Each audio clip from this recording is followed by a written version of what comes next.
do tohoto krásneho prostredia, ktoré je lete zazelenané, sa spustil strašný vietor. Hej? A mi hovoril kolega jeden, druhý, každý tvrdí, akurát ja keď som vošiel, vtedy spustil sa ten veľký výchor. Hej? Akurát ja, inak není výchor. To znamená, stále hovoríme o tom istom. Človek si uvedomuje tú existenciu, svoje okolie sám cez seba. Vníma svet cez seba, pozdravuje svet cez seba, vyjadruje sa cez seba.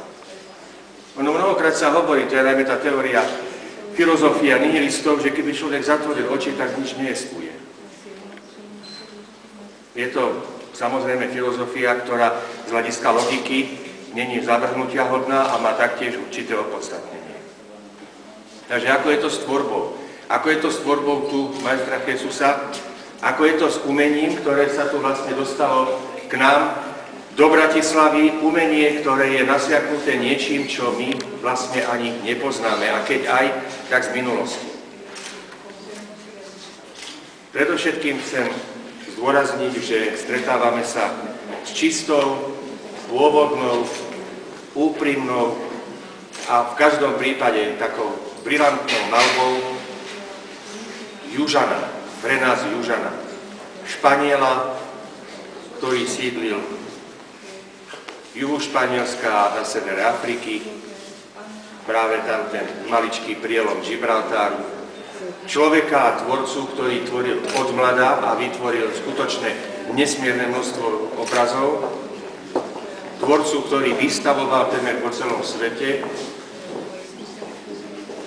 ktorý na tých svojich 20 rokov, pokiaľ je 20 rokov, odišiel do Južnej Ameriky, do slávnej Kolumbie, Venezuely, tam do Venezuely, máme to všetko, ale viem presne, kde sa nachádza, do Venezuely, aby tam pozeral na ten odraz Španielska v tých bývalých samozrejme kolóniách alebo v súčastiach ríši tým pohľadom domáceho, pohľadom človeka, ktorý sa stretáva ešte s väčšou úprimnosťou a prostotou práve v týchto krajoch.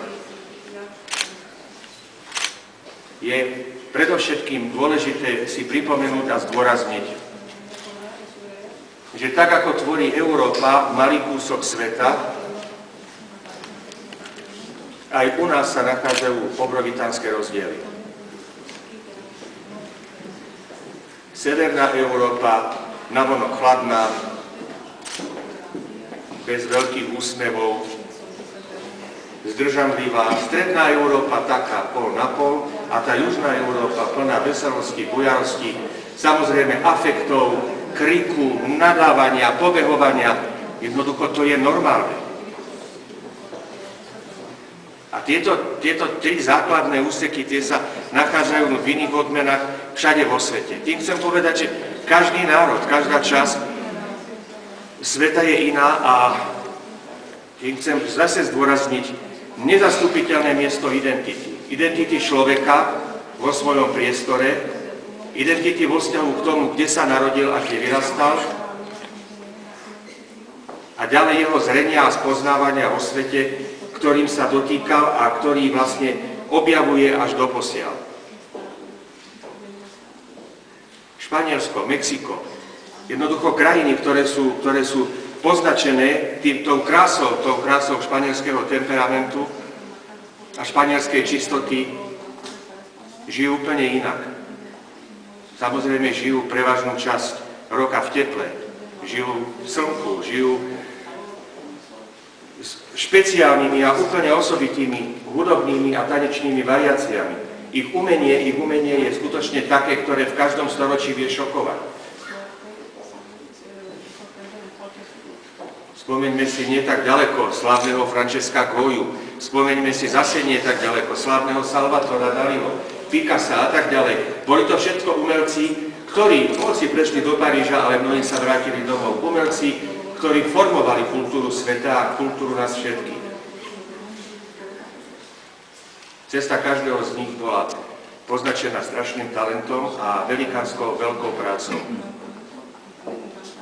A ja vlastne tú prácu, to, čomu sa hovorí dobré, skutočne dobré remeslo, ja to obdivujem na týchto obrazoch ako prvé. To, ktoré sa v dnešnej dobe veľmi stráca a uniká. Druhou veľkou oblasťou je spoznávanie a vyjadrovanie seba, vyjadrovanie pocitov, myšlienok a intenzívne zachytávanie okolia a sveta. Áno, je to určite veselé, je to nadľahčené, má to charakter slnka a svetla, má to jednoducho charakter iný, ako poznáme v strednej Európe. Je to skutočne umenie, ktoré sa pasuje a ktoré rastie na základoch svetovej oblasti, ktorá sa nachádza niekde pri obratníku Raka. Jednoducho, znovu sa vrátim k tomu, ako je tam príroda iná, tak sú tam aj ľudia iní. Tí ľudia dokážu, okrem zaznamenávania prírody, ako vidíte, dokážu snívať. Dokážu snívať inak ako my, ale o to vzácnejšie a krajšie. A ja vás chcem upozorniť práve na ten najväčší predpoklad a základ tejto výstavy a tejto tvorby, predstaviť a ukázať majstra, ukázať autora, ako dokáže čarovať so snami, ako dokáže čarovať so svojou dušou a ako dokáže vyjadriť tú komplikovanosť a zároveň úsmevnosť žitia a poznania. Vážení, to všetko, čo tu vidíte, je to naozaj všetko, je to Španielsko. Všetko je to Mexiko, Argentína, ja neviem, Venezuela, jak sme hovorili, Kolumbia. Je to všetko o ľuďoch, ktorí žijú tam a ktorí tam svoj život strevávajú, poznávajú, cítia a voňajú. Je to úplne iná atmosféra pre nás a o to čarovnejšia a vzácnejšia. Preto sa tak veľmi teším, že tá výstava je tu a preto som nesmierne rád, že aj vy ste prišli v takejto slušnom počte, takú netypickú hodinu si pozrieť niečo, čo sa bežne nevidí. Vidíte, nesporne vidíte u tohto autora predpoklady veľkého zaujatia svojich divákov. On zaujímal už desiatky rokov a vidím tie predpoklady aj pre budúce 10 ročia. Jednoducho je to umenie, s ktorým sa doma nestretávame. Je to umenie, kde sa autor usiluje ukázať svoju dušu, metaforu, symbol. Kto je lepší na zobrazovanie symbolov a myšlienok ako kôň? Vraj to najmudrejšie a najušľachtilejšie zviera vôbec. A potom, kto je krajší na svete ako žena? Najvzácnejší tvar a najvzácnejšia vôňa, ktorú vôbec niekto dokázal na svete stvoriť a vymyslieť. To všetko je ukryté v obrazoch, ktoré na vás určite prehovoria. Sú to obrazy rôzne, presne tak ako autor, obrazy, s ktorými on prišiel a ktorými chce ukázať a presvedčiť ľudí, že to som ja, toto všetko vie malovať. To bol záver dnešnej výstavy. Povedať hello, I am here. Teším sa, že vás môžem poznať a že vám môžem ukázať to, čo dokážem. Pri budúcich stretnutiach pôjdeme určite systematickejšou cestou v jednotlivých oblastiach, aby sme vyžívali a spoznávali stále ďalšie kroky a ďalšie výsledky človeka, ktorý má, pokiaľ som ho poznal a pokiaľ som s ním rozprával, veľké srdce a veľmi pevnú a istú ruku. Vážení prítomní, ďakujem za pozornosť. Ďakujem.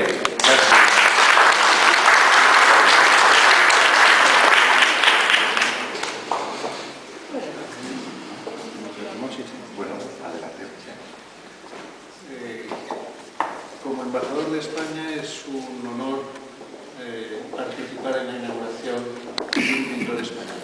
Pre mňa ako veľvyslanca Španielského kráľovstva je veľkou cťou, že sa môžem zúčastniť vernisáže výstavy španielského maliara. Y de un español como es Jesús de Miguel Alcántara, que expone por primera vez en Eslovaquia. Osobitne v prípade španielského maliara Jesúsa de Miguel Alcántaru, ktorý vystavuje na Slovensku po prvýkrát. Y seguro que no será la última. A určite neposledný. El arte tiende a ser universal. Umenie sa snaží byť univerzálnym.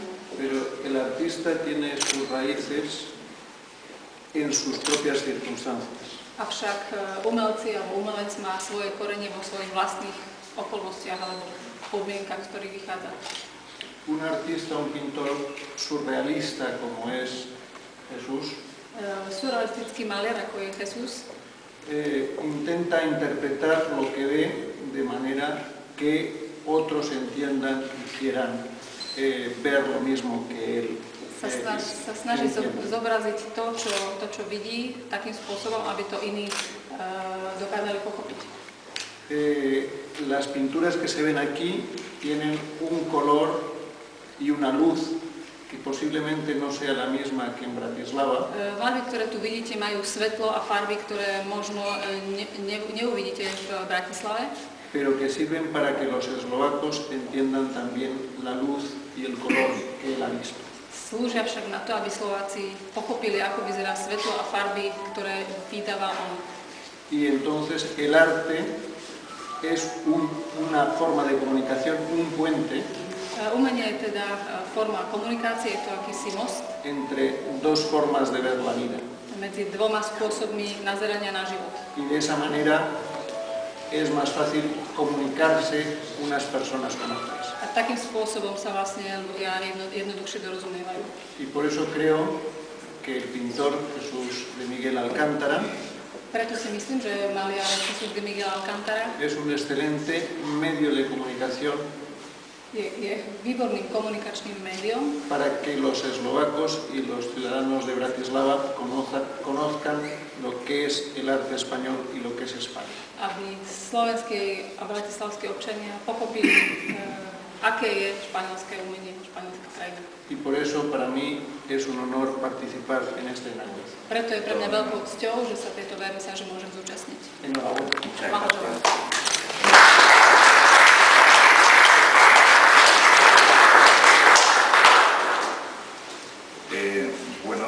Buenas tardes, sean todos bienvenidos.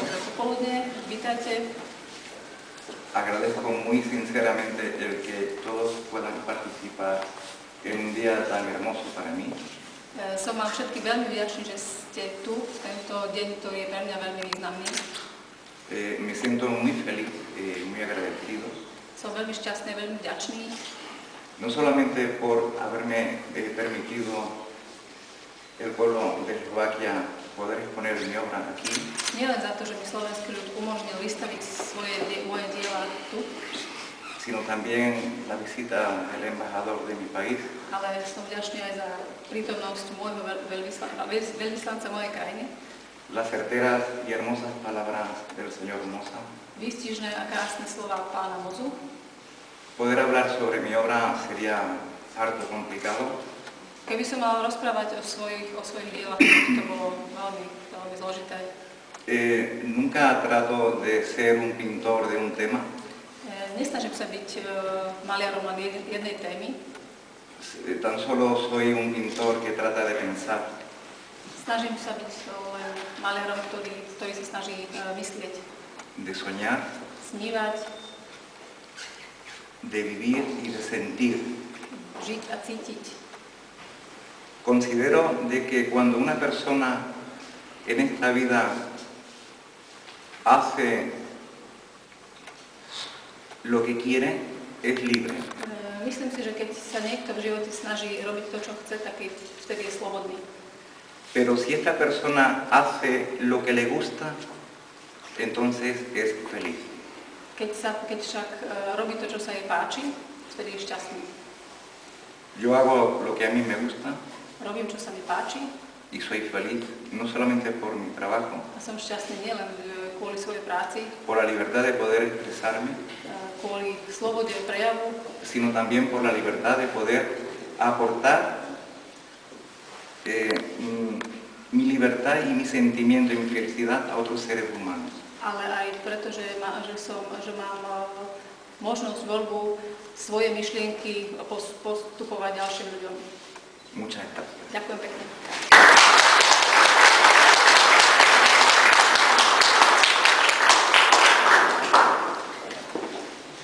Priatelia, dnešná výstava je otvorená. Ďakujem jeho excelencii pánovi veľvyslancovi Španielského kráľovstva, pánovi kurátovi doktorovi Mozovi a samozrejme autorovi Jesusovi za to, že nám sprístupnil tieto svoje diela poprvýkrát na Slovensku.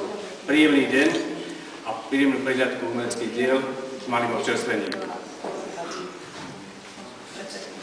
Takže pozývame vás k tomu svadobnému stolu, ako vždy hovorím. Nech sa páči tam. Ďakujem.